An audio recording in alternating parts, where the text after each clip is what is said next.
pour vous parler du sujet d'actualité qui est le coronavirus ou bien le Covid-19 et donc pour partager avec vous les informations que j'ai ainsi que ma petite expérience en tant que docteur en biologie moléculaire. Donc j'ai choisi de mettre une présentation pour faciliter la compréhension. Donc le SARS-CoV-2 ou bien le coronavirus du syndrome respiratoire aigu sévère 2 est un nouveau coronavirus identifié en début janvier 2020 et il est à l'origine des cas de pneumonie en Chine. Donc une pneumonie, c'est une inflammation des poumons causée par ce virus, bien sûr. Donc la contamination initiale est d'origine animale, et puis après, la transmission interhumaine est avérée. Pour les symptômes, c'est connu, on a la fatigue, la fièvre, des douleurs musculaires, du tout, ainsi que des difficultés respiratoires.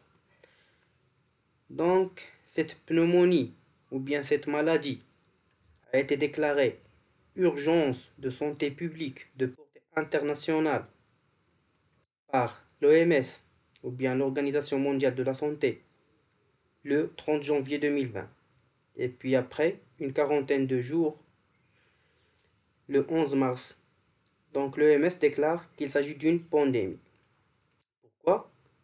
Parce que ce virus est transmissible et contagieux parce qu'il a touché les 5 continents avec un nombre élevé et croissant des cas malades.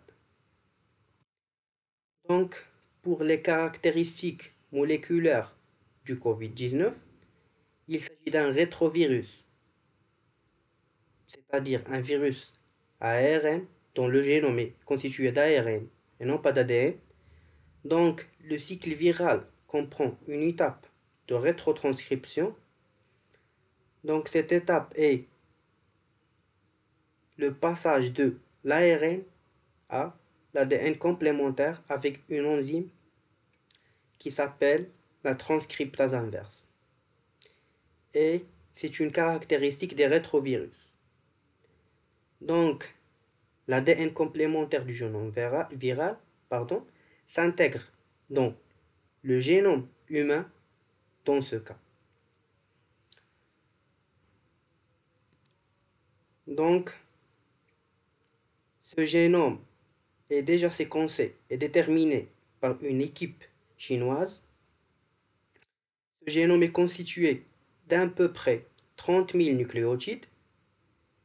Et donc, la détermination de cette séquence nucléotidique a été faite par assemblage après un séquençage de nouvelle génération. Donc, bien sûr, pour ceux qui veulent télécharger et voir la séquence nucléotidique, j'ai mis le lien ici. Donc, pour le test de dépistage du coronavirus, donc il s'agit de détecter un brin d'ARN appartenant au coronavirus et qui est à l'origine du Covid-19. Donc, pour confirmer la présence du virus, on prélève des cellules nasales profondes à l'aide d'un écouvillon spécifique. C'est une sorte de longue coton-tige que l'on insère dans les cavités nasales. Cette étape est suivie de l'extraction et de la purification d'ARN, suivie de la RT-PCR.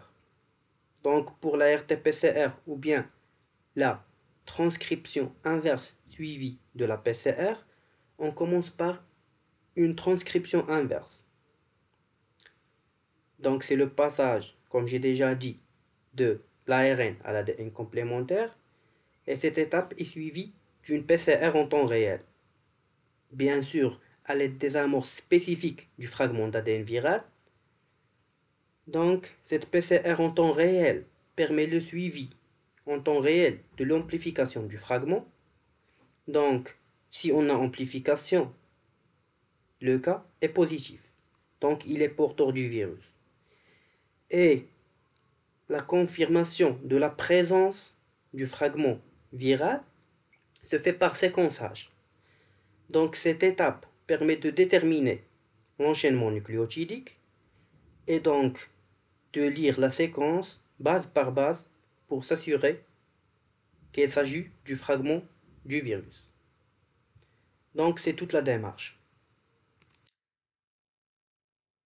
C'est quoi le problème? Pourquoi ce virus est très dangereux? Tout simplement parce qu'il est caractérisé par un taux de mutation élevé. C'est quoi? Donc ce sont des modifications aléatoires dans le matériel génétique de ce virus, car bien sûr, sa réplication n'est pas toujours parfaite, et ces mutations sont plus fréquentes quand le support génétique est de l'ARN plutôt que de l'ADN, et c'est notre cas. Donc, ces mutations rendent ce virus plus agressif et plus résistant. Pour la transmissibilité, ce virus est très contagieux et transmissible, car en moyenne, un malade contamine 2 personnes et demie. Donc, existe-t-il un vaccin contre le Covid-19? Non. Il existe des vaccins contre la pneumonie, mais malheureusement, ils ne protègent pas contre le coronavirus.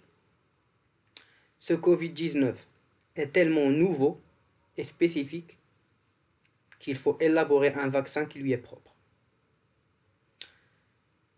Donc finalement,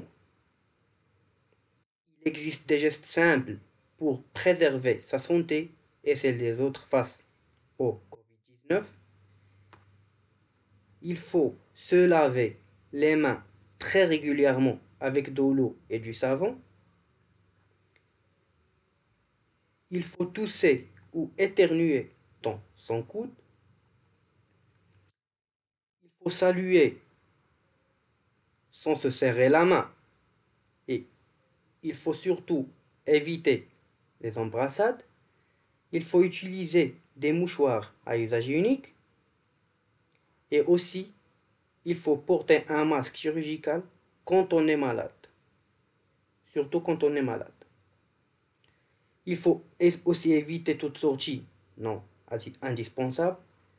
Et aussi, il faut éviter tout contact avec les personnes fragiles, comme les femmes enceintes, les gens qui ont des maladies chroniques, ainsi que les personnes âgées. Merci beaucoup pour votre attention.